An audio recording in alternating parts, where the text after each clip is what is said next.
안녕하세요. ADHD라 더 특별한 너의 A 엄마입니다. 오늘은 소아정신과에 대한 이야기를 해보려고 해요. 저도 아이가 ADHD가 아닐까 의심하면서 소아정신과에 가야 할까 아니면 그냥 풀배터리나 CAT 검사를 할 수 있는 일반 센터를 가면 좋을까 고민했던 시기가 있었기 때문에 저의 경험이 이런 걸 고민하고 계신 엄마들에게 선택을 하시는데 좀 도움을 드릴 수 있지 않을까 싶습니다. 저는 처음부터 소아정신과에만 예약을 해놓고 그 예약을 기다리다가 순서가 돌아와서 진료를 받게 된 케이스인데요.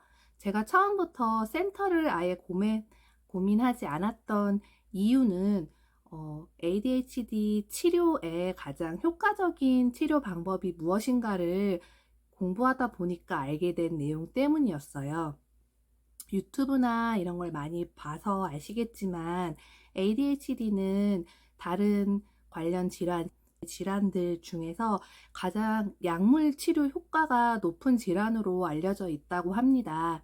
그래서 ADHD를 앓고 있는 아이들의 경우 약물 치료만으로도 증상 자체가 굉장히 많이 완화돼서 엄마나 아이들 모두 일상적인 생활을 할 수 있는 경우가 굉장히 많다고 해요. 저 역시 다양한 ADHD 책을 많이 구매해서 읽었었는데요. 약물 치료에 대해 부정적인 이야기들이 쓰여진 책들도 많지만 대부분은 ADHD에서 가장 확실한 치료는 약물 치료라고 되어 있었던 부분이 제가 소아정신과를 처음부터 예약하게 된 가장 큰 이유였던 것 같습니다. 아직 이 소아정신과 예약이나 센터에 대해서 개념이 좀 없으신 분들도 계실 것 같아요. 소아정신과는 말 그대로 전문의 선생님이 아이의 상태를 파악해서 아이에게 맞는 치료 방향을 정해주시는 것이고, 센터 같은 경우는 요새는 풀배터리나 다른 검사를 많이 진행하려고 엄마들이 방문하는 걸로 알고 있어요.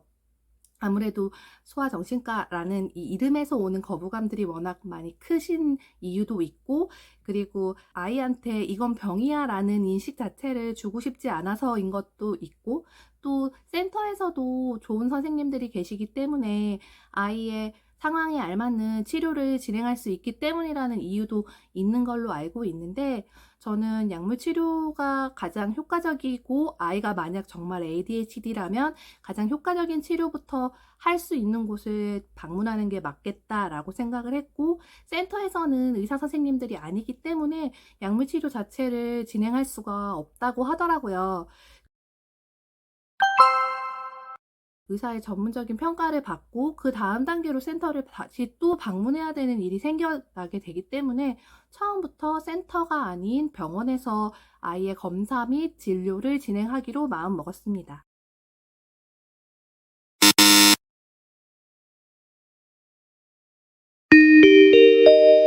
병원을 고르는데도 사실 많은 생각과 고민이 생겨요. 유명하신 ADHD 전문가 선생님들에게 아이를 보여주고 싶은 마음들도 다들 있기 때문인데요. 근데 사실 내 아이를 의사 선생님한테 보여드리고 싶어 라고 마음을 먹어도 저희 마음대로 할 수 없어요. 왜냐면 국내 유명한 소아정신과들은 이미 한 1년 반에서 많게는 2년, 3년까지도 예약이 다 차 있는 경우가 대부분이거든요. 뭐 굉장히 탑3다 이렇게 얘기하는 소아정신과 같은 경우는 더 이상 진료 예약을 받지 않아요 하는 곳들도 꽤 되는 걸로 알고 있어요. 저 같은 경우는 동네에 ADHD를 진단받고 치료받을 수 있는 병원들이 어떤 게 있는지 이제 카페 등을 이용해서 찾아봤었는데, 소아청소년 정신과 학회가 있더라고요. 여기서 소아정신과에 대해서 진료하시는 선생님들 목록을 확인할 수 있거든요. 여기서 확인하셔서 집에서 가까운 곳을 골라서 예약을 진행하시는 것도 좋은 방법이 될 거라고 생각합니다.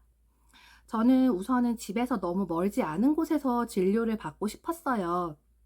왜냐면 만약에 약물 치료 혹은 놀이 치료나 다른 치료를 받게 되면 아이와 병원에 자주 찾아가야 될 것 같은데, 이럴 때 병원의 거리가 너무 멀게 되면 아이도 엄마도 병원에 계속 찾아가는 거에 부담을 느낄 수 있고, 저 같은 경우는 7세 때 진료를 받고 검사를 받는 과정에서 곧 초등학교에 입학할 거란 생각을 하니까 아이의 시간이 병원 때문에 너무 많이 뺏기는 것 자체가 좀 부담스럽더라고요.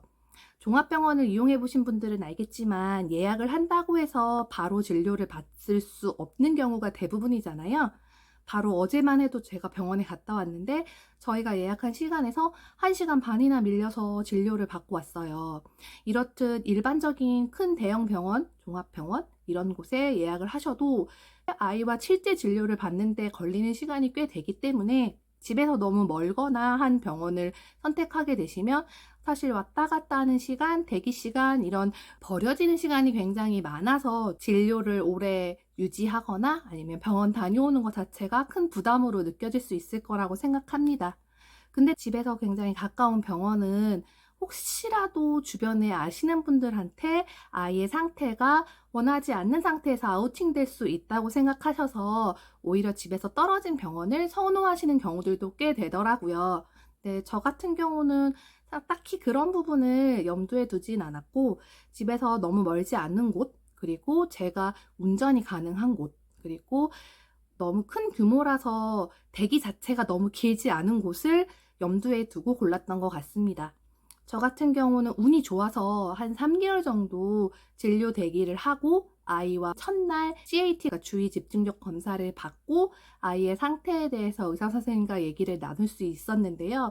주변 분들을 보면 예약 자체를 해놔도 6개월 정도 기다렸기 때문에 7세 때 아이의 상태가 의심이 돼서 초등학교 입학 전에 아이에게 치료를 진행하고 싶었는데 결국 초등학교 이후에 진료를 받을 수 있었다. 이런 케이스들도 꽤 되시는 것 같아요. 그래서 조금이라도 ADHD가 아닐까라는 의심이 생기신다면 다른 데에서 시간을 보내시기보다는 우선 가까운 진료를 받을 수 있는 소아정신과를 예약하시는 걸 추천드려요.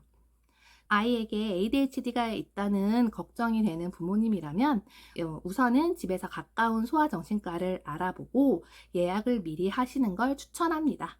센터는 진료를 받고 아이의 진단을 받은 이후에 가도 늦지 않다는 점 잊지 마세요. 검사 결과가 센터에서 더 잘 나온다 혹은 임상심리사 선생님의 수준에 따라서 검사 결과가 많이 바뀐다 이런 얘기들을 많이들 하세요. 선생님들마다 분명히 실력의 차이가 존재하는 것 같기는 한데 그걸 최종 판단하시는 건 의사 선생님이지 센터 원장님이나 센터 선생님이 아니라는 점을 기억해 두시는 게 좋을 것 같아요. 아이의 상태에 대해서 제대로 진단을 해줄 수 있는 건 전문의 자격을 가진 의사 선생님만 해주실 수 있는 거고, 아이가 향후 어떤 치료를 받아야 될지에 대한 계획을 세우는 것도 이런 전문의 선생님의 조언을 받아야만 내 아이한테 정말 필요한 게 무엇인지, 그리고 앞으로 내가 아이한테 어떤 걸 준비해 줘야 하는지 좀 더 종합적으로 생각할 수 있을 거라고 생각합니다.